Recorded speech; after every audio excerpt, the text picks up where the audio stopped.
Choose a forward-facing restraint that is suitable for your child's height and weight. Then adjust the harness straps to the correct slot before installing the restraint in your vehicle.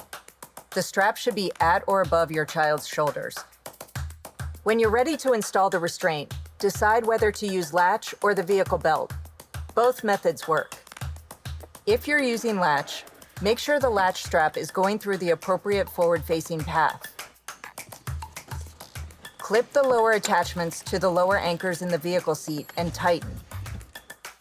Don't forget the top tether, which needs to be attached to the tether anchor, usually located on the seat back, rear shelf, or floor of the vehicle, and often identified with a tether anchor indicator. If you're using the vehicle seat belt, feed the belt through the forward-facing path and pull it tight. It needs to be locked with either the automatic locking retractor that's in the seatbelt itself or a belt tensioning device or seatbelt lock-off on the restraint. Regardless of the installation method, always attach the top tether to the tether anchor.